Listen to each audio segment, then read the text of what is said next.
संघर्ष में बिता दिए। मुख्य धारा में वापसी के बाद उनका साथ देना हम सभी की जिम्मेदारी है।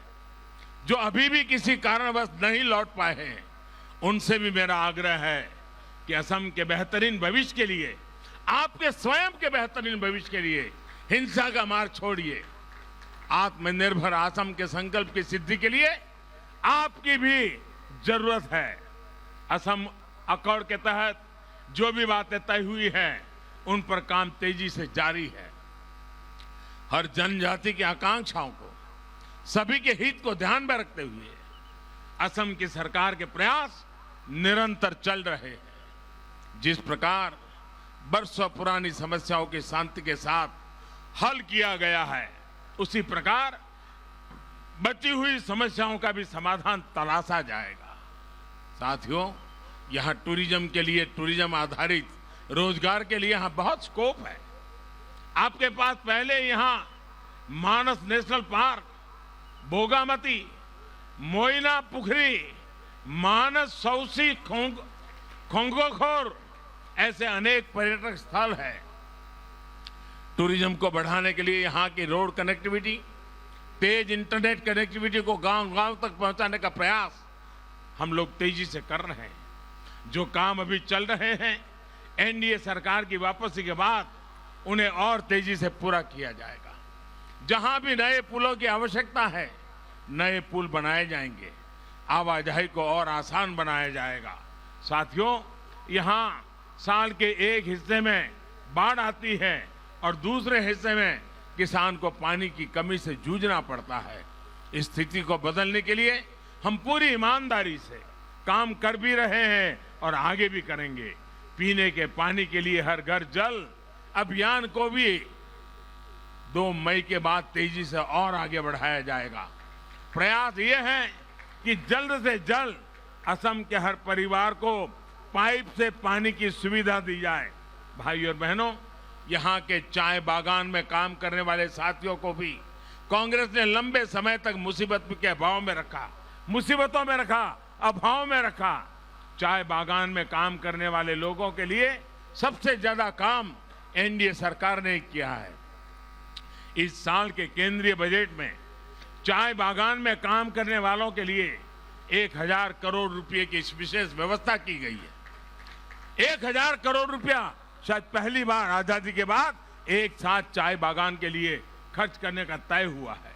चाहे मजदूरी में वृद्धि हो, आपको अनेक योजनाओं के तहत बैंक अकाउंट से सीधे मदद हो, स्वास्थ्य और घर की सुविधाएं हो, ये काम आगे निरंतर चलते रहेंगे। भाई और बहनों, मेरा उन युवा साथियों से विशेष आग्रह है जो पहली बार वोट डालने जा रहे हैं। देश की आजादी के 75 वर्ष का पर्व मनाते हुए आप जो वोट डालेंगे, वो इस बात को भी तय करेगा कि जब हम आजादी के 100 वर्ष मनाएंगे तो असम कितने आगे होगा। भाजपा के संकल्प पत्र में इसके लिए स्पष्ट रोड मैप हमने रखा है। आज डाला गया आपका वोट आपके भविष्य के 25 वर्षों की नींव तय करेगा।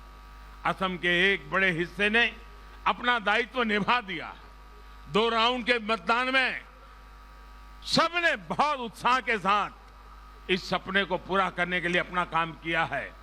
अब बारी लोअर असम की है, आप सबकी है।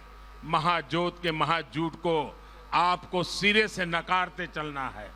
जिस तरह पहले 2 चरणों में आपने बीजेपी की, एनडीए की सरकार ज्यादा से ज्यादा सीटों पर विजय सुनिश्चित की है, वैसे ही आपको तीसरे चरण में भी करना है। भाइयों बहनों, चुनाव अभी चल रहा है। मैंने सुना कल कुछ लोगों ने घोषणा कर दी है। उसमें 2 बातें हैं।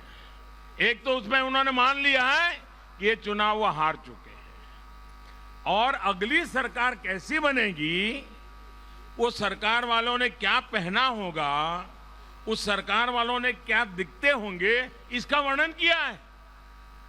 भाइयों बहनों, इससे बड़ा असम का कोई अपमान नहीं हो सकता है। इससे बड़ा असम की संस्कृति का कोई अपमान नहीं हो सकता है। अभी से 5 साल के बाद असम को कब्जा करने की व्यूहरचना, सपने, ये चौंकाने वाली बातें हैं मेरे भाइयों बहनों। मेरा आपसे आग्रह है, आपको भारी संख्या में निकलकर मतदान करना है, एनडीए के लिए मतदान करना है। मैं फिर एक बार इतनी बड़ी तादाद में आकर के आपने जो प्यार दिया है, आशीर्वाद दिया है, विशेष करके माताएं बहनें इतनी बड़ी संख्या में आई है, ये मेरा बहुत बड़ा सौभाग्य है। आप तो मेरे लिए शक्ति रूपेण हो, आपकी ही शक्ति है जो हमें नई ऊर्जा देती है, नई ताकत देती है। मैं फिर एक बार मातृशक्ति को भी प्रणाम करता हूं, आप सभी भाइयों बहनों को भी प्रणाम करता हूं। मेरे साथ पूरी ताकत से बोलिए, भारत माता की। आवाज इतनी जबरदस्त निकले कि पूरे लोअर आसाम को खड़ा कर दे। भारत माता की, भारत माता की, भारत माता की, भारत माता की, भारत माता की। बहुत बहुत धन्यवाद। तो प्रधानमंत्री नरेंद्र मोदी को भी आप सुन रहे हैं। तामुलपुर असम से सीधी तस्वीर आप सभी तक हम साझा कर रहे हैं। लोग भारी संख्या में मतदान करें, प्रधानमंत्री की अपील